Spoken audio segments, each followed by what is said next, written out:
Mystery Mouse podcast. My name is Holly, and I'm coming to you from Colorado, where I live with my husband and our 5 kids and our many pets. And today it is the last day of September. So I am so happy fall is actually here for real. It feels a little bit more like fall. We've still been having like 80-degree days, but the nights have been nice and cool, and I think this next week it's supposed to only be in the 70s, maybe even the 60s. So that is very exciting. I'm wearing my Mrs. Potts inspired faucette, which is a pattern by Devin of Knitting McPurley. And I think I made this last year. This is made with DK weight, and this is just some yarn I dyed myself. And I'm pairing it today with a store-bought cardigan because I was really cold this morning. It's not really cold anymore, but I didn't want to change. So, and I have my, I'm very thematic today. I have my Mrs. Potts earrings, and I have some coffee here in one of my Beauty and the Beast mugs. It has a Mrs. Potts on it. So anyway, I don't know why I'm in such a Mrs. Potts mood today. I just am. But anyway, I have some knitting for you today, some crochet, some book talk, and some exciting shop news. I will be announcing another shop update with a very exciting collaboration I'm doing with 2 other makers. So that will be closer to the end of the show.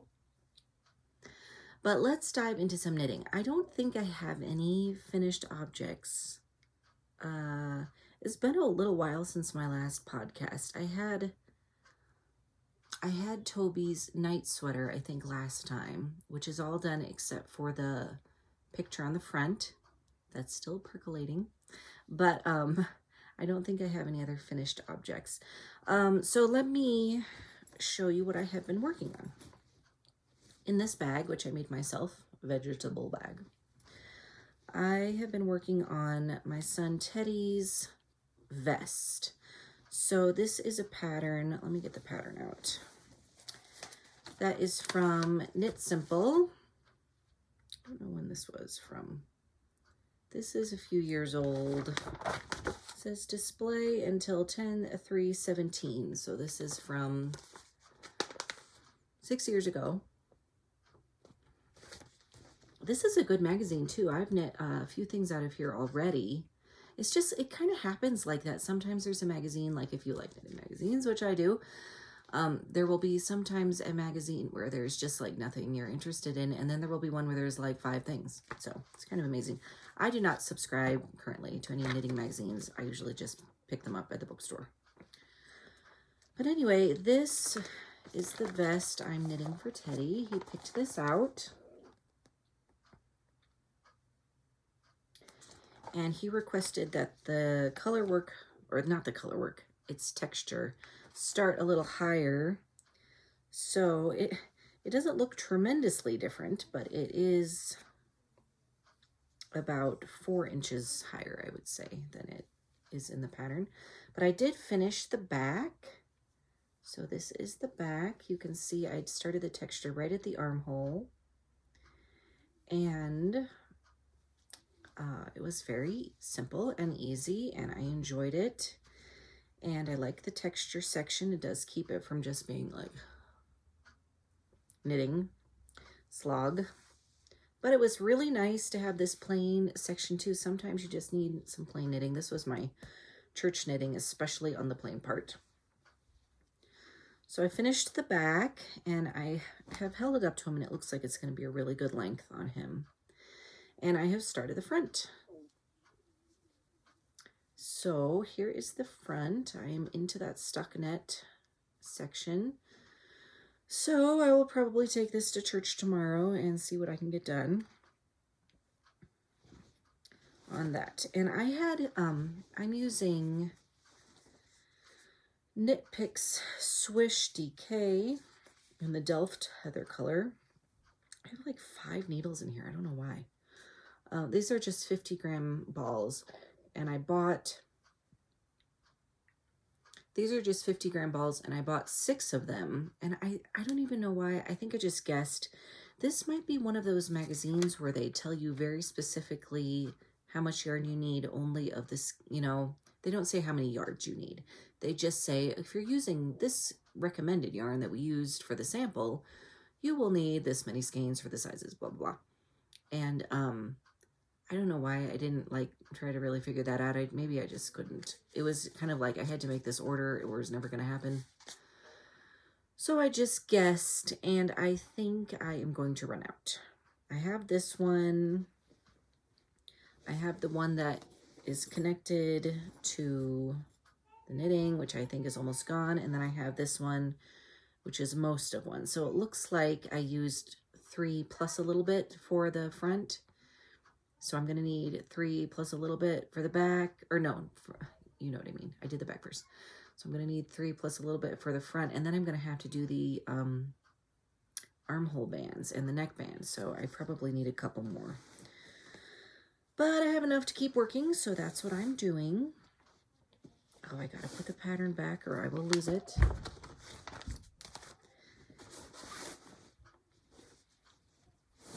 But that is Teddy's vest. Next, I would like to show you my crocheted cardigan, which is living in my Delightful Works bag. This bag was made especially for our fancy reading needlecraft club that is being run by Stephanie of Texas Peach Knits, and I have not started a project yet with my special yarn for that, which I dyed.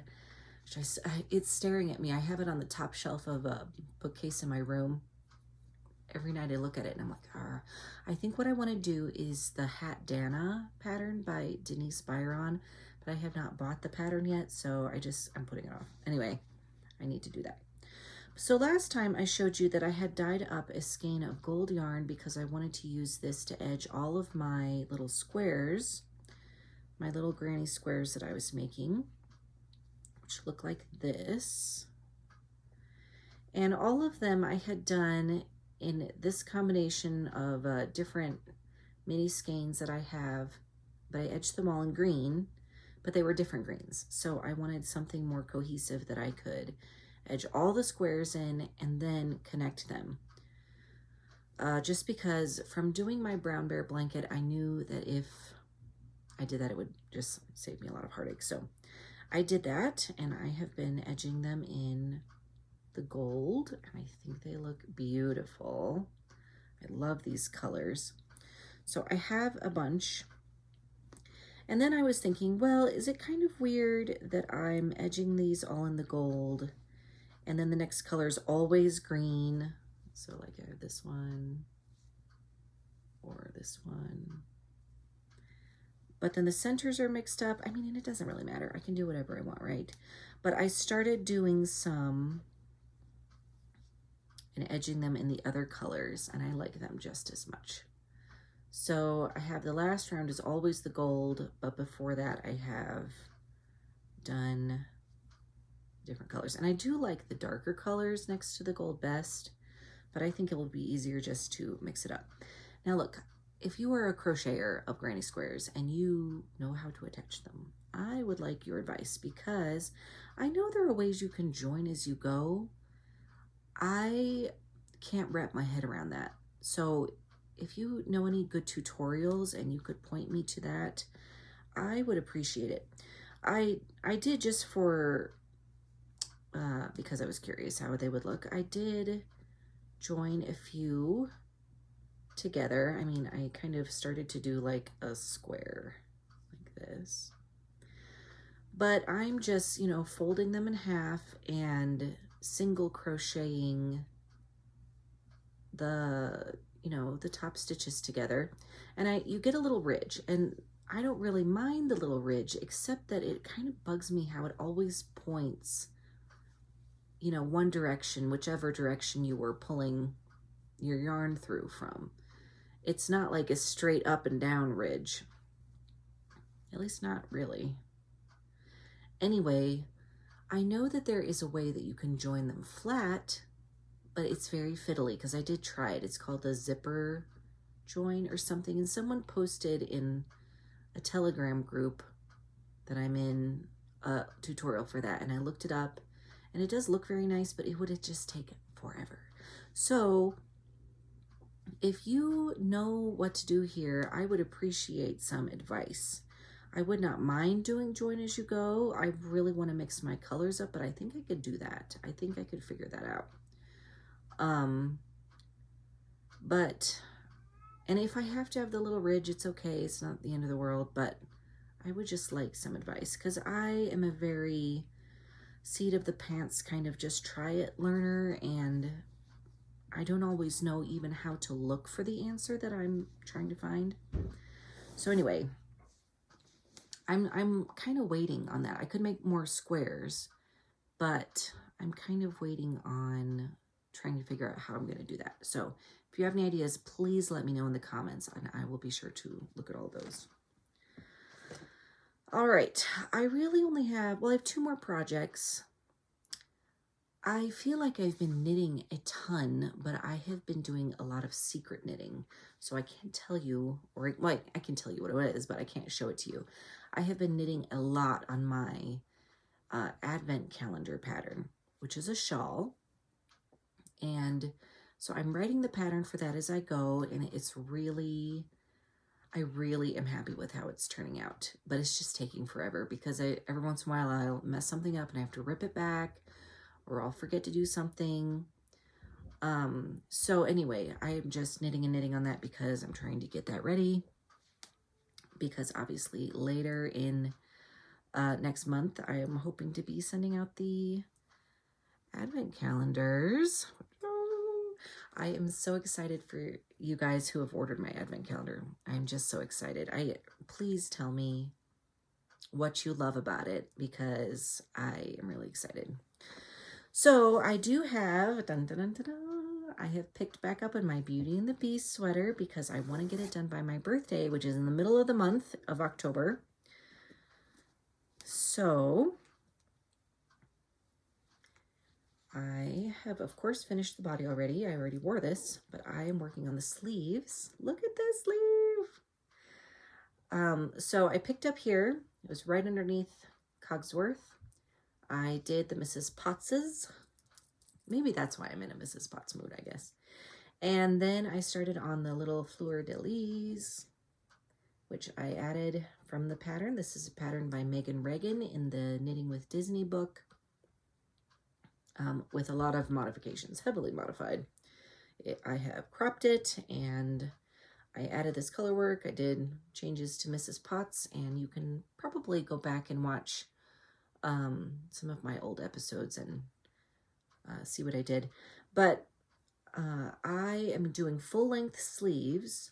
So my sleeve right now is exactly as long as my body. Like, I have done the same number of repeats of this fleur-de-lis pattern. And so if this was going to be the same length as the body, I would do the ribbing right now.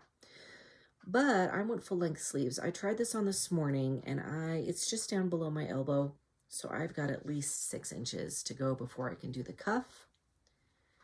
And I'm doing, I don't know if you would call it a balloon sleeve. I don't really know what all of the different terms mean, but I'm doing a no decrease sleeve. So I'm just, whatever number of stitches it was, when I picked up to do the Mrs. Potts, I am just knitting straight. And then when I get to the cuff, I'm going to do a rapid decrease and a tight cuff.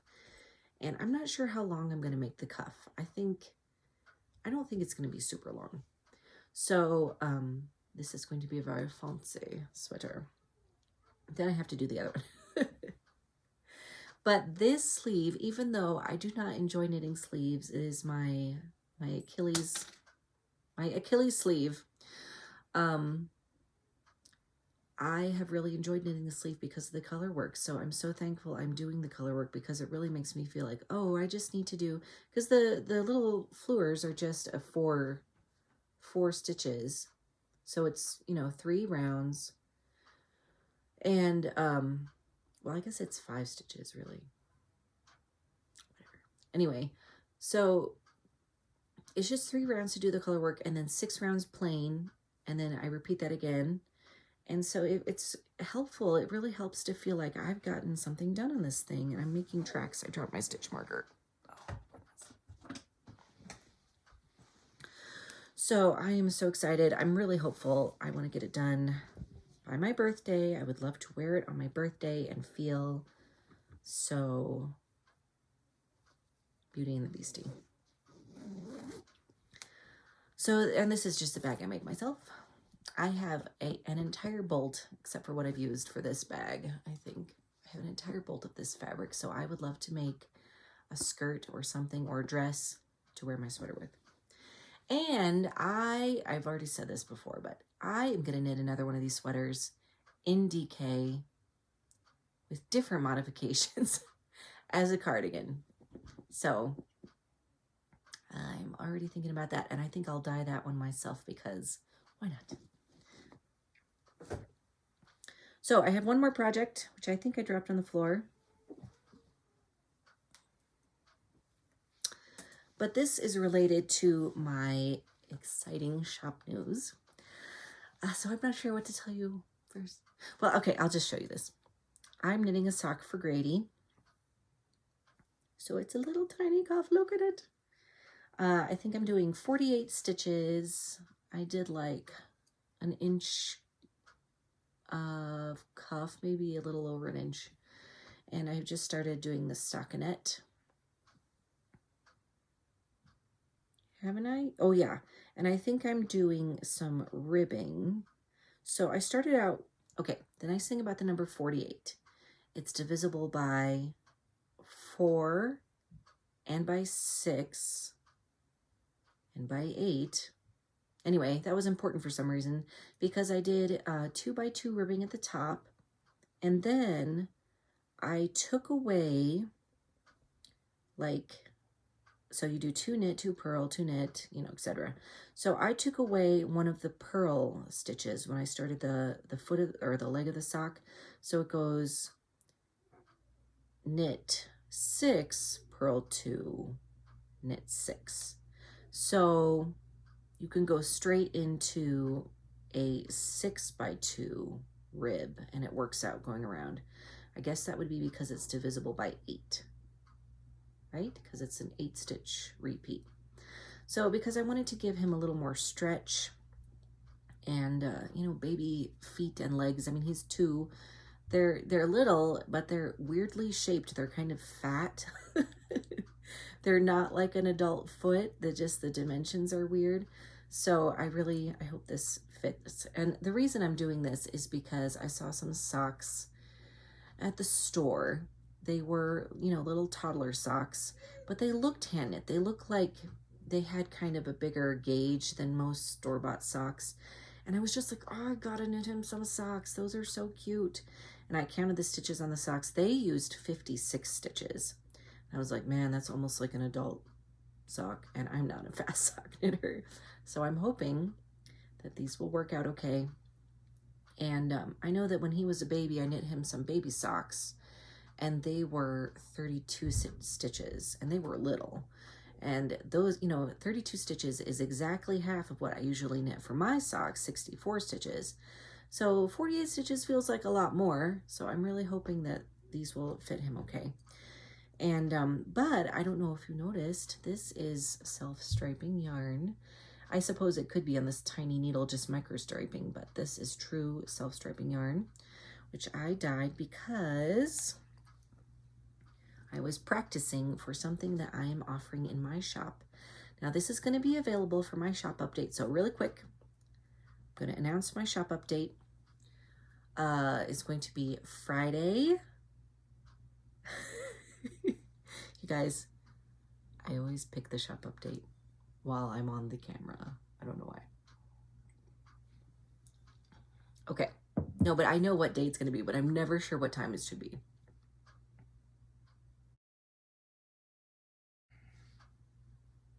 Okay. The shop update is going to be Friday, October. Is it 6th? Okay, hold on. The shop update is going to be Friday, October 6th at 12 p.m. Eastern. I'll put it down below. Friday, October 6th, 12 p.m. Eastern. And I really hope you guys love this. I am collaborating with two other makers on this project. First one is Susan of Delightful Works. She made me this adorable little sock bag. Oh, I just love it so much. Look at these little animal friends. Look, a mouse in a teacup, a skunk reading a book. There is a fox in jammies. Why? I don't know. I love this little mole. Look at this mole reading newspaper. Ah, they're all adorable. Look at this raccoon that thinks he's a superhero because he's got like a towel on. It's just like Grady. So this is the bag that inspired my yarn colors, and I have dyed a micro sock set with a 50-gram self-striping sock yarn and 2 mini skeins.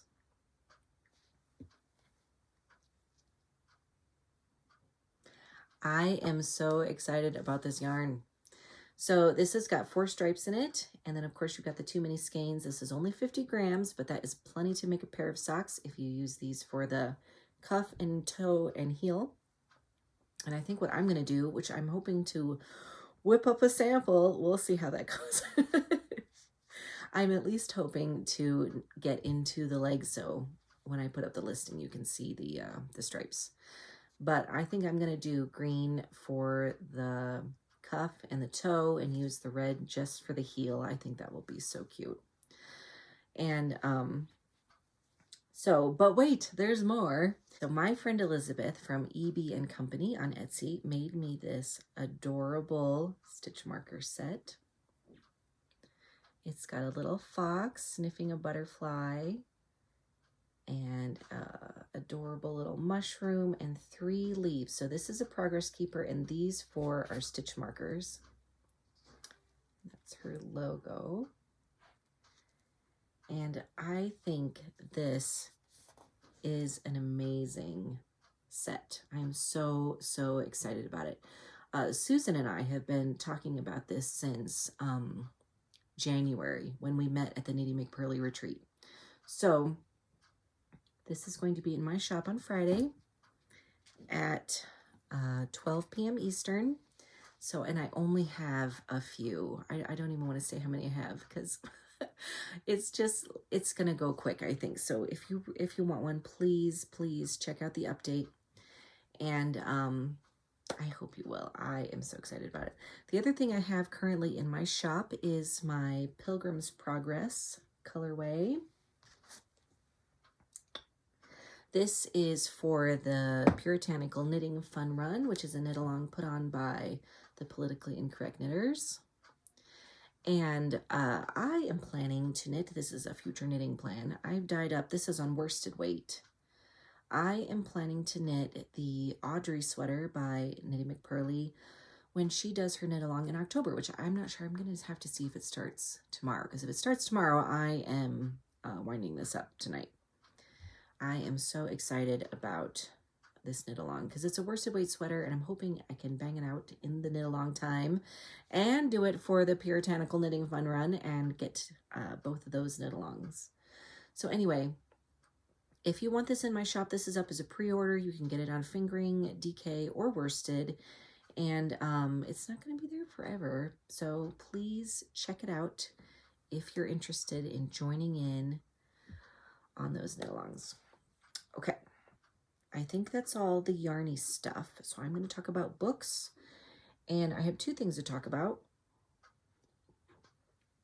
Oh, one thing is, I think you can see this. I cannot see the screen when I record. I don't use the front-facing camera, so I did pick this up at 2nd and Charles, which is a local used bookstore to me. The Lord God made them all. So now I have all 4 of the James Herriot books, and they all go together. So I am so happy about that. Someday I'll get to read those when I have time. And the other thing that I have been reading is this, An Old-Fashioned Girl by Louisa May Alcott.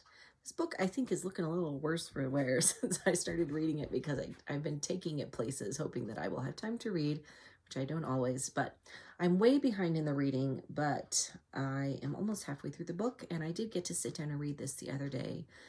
I'm really enjoying this. You know, there's something about a classic old book that is just very calming, and also like so interesting, because when this was written, it was not historical, it was current, it was a contemporary novel, right? And what I think is so fascinating about that is they don't try to explain things to you. They don't try to explain the styles or the fads of the time or the slang. They do expect you to know.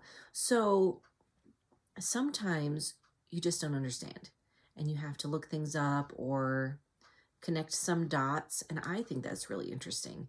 And sometimes there is an aha moment, like, oh, this is during the time when they did this, and of course it would be that way because of this, and it just kind of unlocks a door for you historically. And I love that, because I feel like the more I understand about history and about people and about human nature, and one of the things we talk about a lot in the chat group is how things have not changed. People still want to be popular. People still want to be in style. People still have the same petty problems with each other, the same fights, the same weaknesses, the same virtues.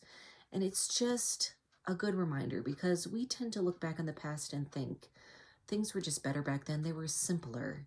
They were, less fast-paced, and they really weren't. They just had a different way of showing it. Like they talk about how the young people of those days, they went to concerts and parties like every day. They stayed up late and slept in, and it sounds so much like kind of the fast-paced, like clubbing set of today, which I don't really know much about, but you know what I mean. And you just don't think about that. You think people sat around the fire and, revered their elders and stuff like that. And it was not always the case. There were still people, and that's the whole point of this book, I think, is that Polly, the main character, is an old-fashioned girl. She has, for that time, old-fashioned values. She is hardworking and thrifty and sober-minded, and, she's still a human, and she still makes mistakes and regrets them. But her sort of upbringing, which they attribute a lot to her mother. She has a sensible mother, someone says, which is very convicting to me. It really kind of keeps her on the right track. So anyway, really enjoying this. I just have to sit down, because I don't like to read books in like little 5-minute spurts. You know what I mean? Because I probably have 5 minutes here and there. I want to sit down and read for an hour, because I'm a fast reader if I can get into it. But an hour's worth of quiet is like a rare and beautiful thing. So I want to do a little book talk about biographies, because I realized that I really, really enjoy biographies. I don't read them all the time. I sort of read them in little spurts, but I usually devour them. And so I just thought I'd talk to you about some of the biographies that I have read and really enjoyed. I noticed that there's kind of a theme, and I'm just interested to see if you guys are interested in biographies too.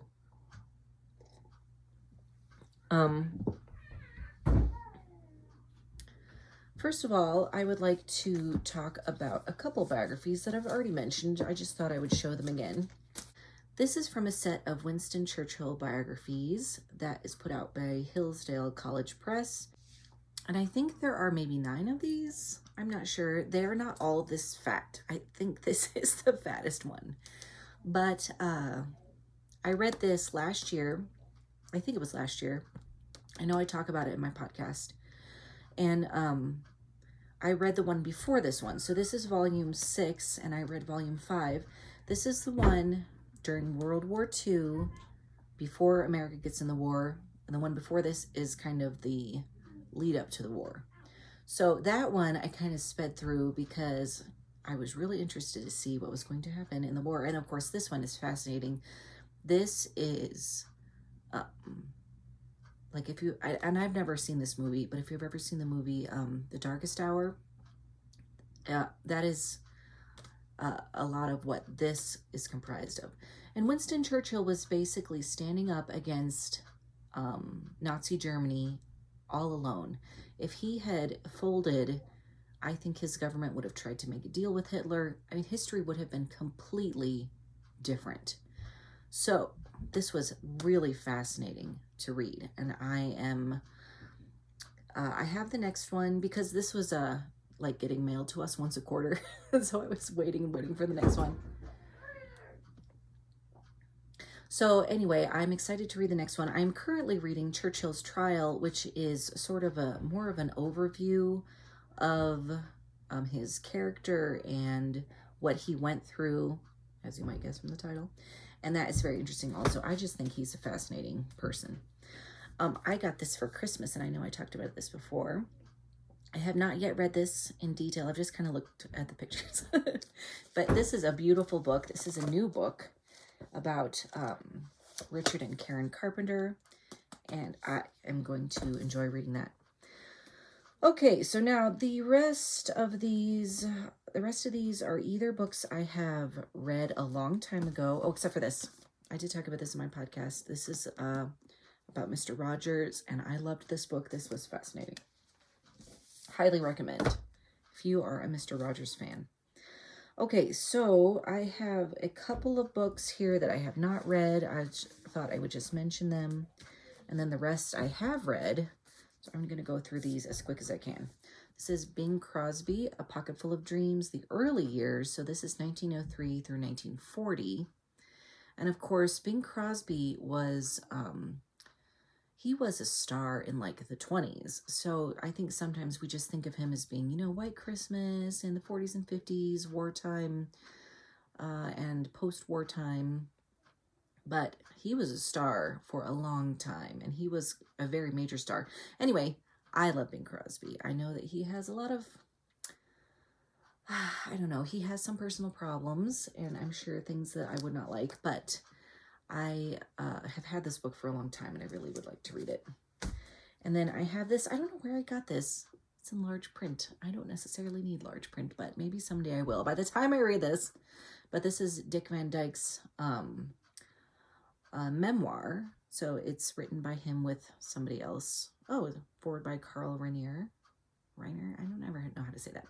Anyway, I love the Dick Van Dyke Show, and also Diagnosis Murder, which was his mystery show in the 90s, and his son is in that, and I love that too. So I got this for something. I must have gotten it for free or for cheap, or someone gave it to me, but I'm excited about that. So now these are all books here that I have read a long time ago. This is called Johnny. This is by Johnny Erickson. This is before she married, is his name Ken Tata? So this is Johnny Erickson Tata. This is basically the story of how she became a quadriplegic and her journey, and it is a very inspiring book. I read that when I was a teenager. Also, when I was a teenager, I read this, Lauren Bacall, by myself. Lauren Bacall is an old black and white movie star, and she married Humphrey Bogart. And I'm not sure, she was probably his third wife, maybe something like that. But she stayed married to him until he died of cancer. And I think they were married for 11 years, and they had 2 children. And this was just a really interesting book because she got, you know, it's kind of like how she grew up and got into movies and how she met him. And then about kind of like how their marriage was and his final days, which was very sad. And then sort of her life after him. And this is an autobiography too. I really like autobiographies, I think even more than biographies, because it's so interesting to know what people were thinking. And I think they just know best, you know, if they're setting out to write their story. But this was really interesting. I think I read that twice. Okay, this is Surprised by Joy. This is C.S. Lewis's autobiography, and I love this book. This was really interesting. This is about how he became a Christian, and also his early life as a boy, which is really interesting because he talks about how he and his brother like made up like worlds where animals can talk, and of course that became his basis for Narnia. And so I highly recommend this book. It's quite a famous biography. Oh, I read this more recently in the last, I don't know, 5 or 10 years. This is Julie Andrews' autobiography of her early life, Home, a memoir of my early years. And this goes from her childhood, which was really fascinating, up through where she leaves to film Mary Poppins. Now, I don't know if she's writing another book or if she has written another book and I've just missed it because I'm not really like paying attention to the new books. I'm not a new book person. But I sure hope she writes about the rest of her life because there's a lot left. But this was really, really interesting. This is kind of a random one. This is Paul Reiser's book, Couplehood. And of course, Paul Reiser is from the 90s. I think it was in the 90s.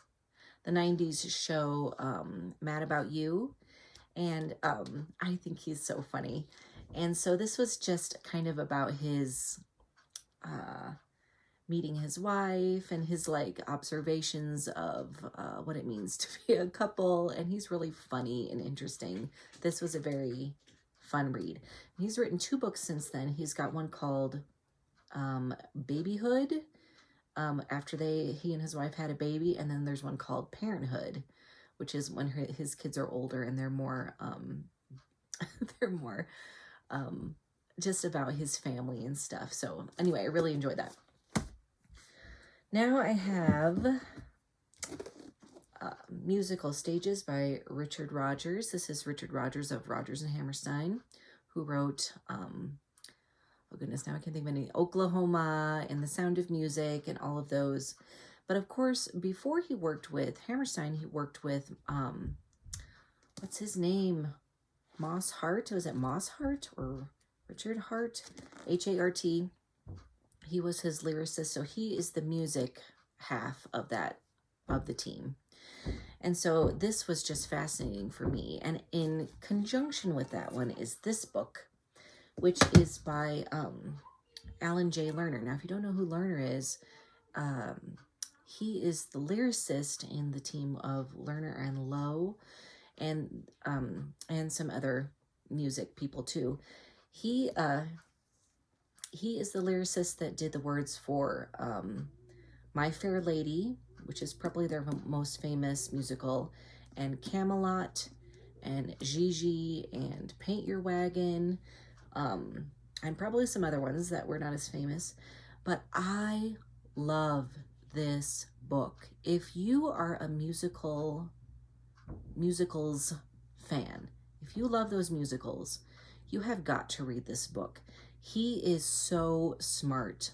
And I really enjoyed reading these together because he talks about Richard Rogers and how he broke up with Hart and how that kind of was really difficult for Hart because I think he was an alcoholic, and he just kind of went downhill after that when he got together with Oscar Hammerstein.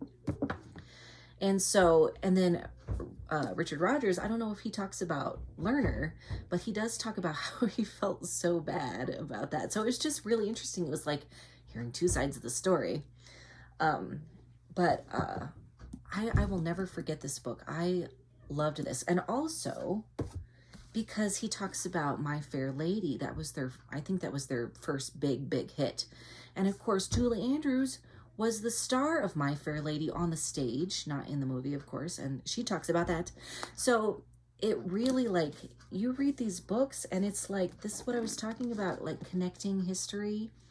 You can see these people, these are not just isolated events. These people touched each other's lives, and it is really, really interesting. So I highly recommend those. Then these other ones are, more book author kind of people. So here's Beatrix Potter. If you are a fan of the Peter Rabbit and many other stories that she has written, and of course her beautiful little watercolors, this is a really fascinating look at her life.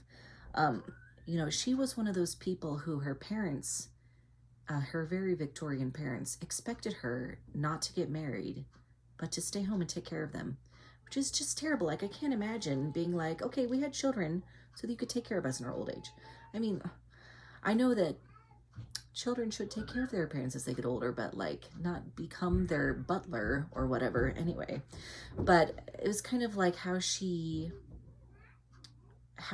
carved a life for herself. And of course she eventually moves to the Lake District and has a farm. And anyway, this was really interesting. And of course, I think there's a lot of pictures in here. Just a lot of, it's very illustrated, so that makes it interesting. So the last two, I have Dorothy L. Sayers, A Careless Rage for Life. Don't you love this font? It kind of does not go with the rest of this. But anyway, this is about Dorothy L. Sayers. I think I never finished this. I got halfway through. You can still see I have my page down. But she is a fascinating person. One of the first women to graduate from Oxford, I think. And she, when you read her books, which she wrote the Lord Peter Wimsey mystery books, she is so smart. She makes me feel like a tiny little mouse with no brains. But I love to read her and how she just really delves deeply into whatever puzzle, or like if you read the 9 Tailors, which is about bell ringing, you know, change ringing, English change ringing, where they have like the giant bells in the churches. And she doesn't just say, and they rang the bells. She explains exactly how they do it and what is the trick to it, and, you know, the patterns that they use and everything else. Oh my goodness. Anyway, so this is a very interesting book, and she led a very interesting life. So if you're a fan of her, I would recommend. And the last one I saved for last on purpose. This is one of my favorite autobiographies. I've read this at least twice. And it's not little, but this is Agatha Christie's autobiography. And she, of course, she is probably my favorite author. And her autobiography is just as interesting as her books. So if you are a Christie fan and you've never read this, you have to read this. Like, stop what you're doing, put everything else on hold, call into work, take a couple days off, get this book and read it, because it is very, very good.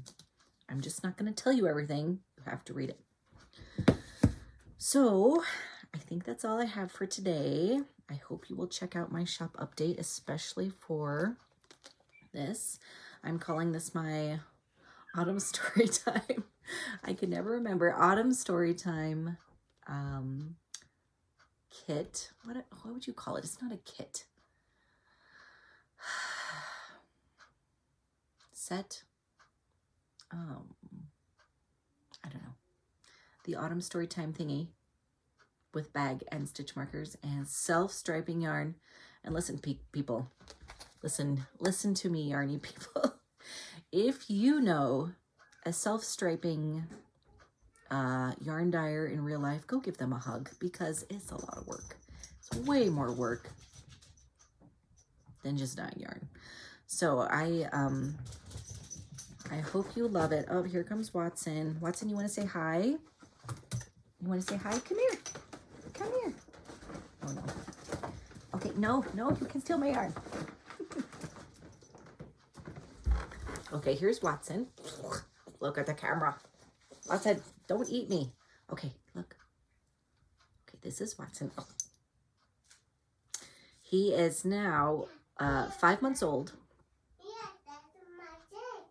And it's time for me to go because my quiet family is falling apart. Hey, you want to say hi? You want to say hi in the podcast? Okay. Okay, come here.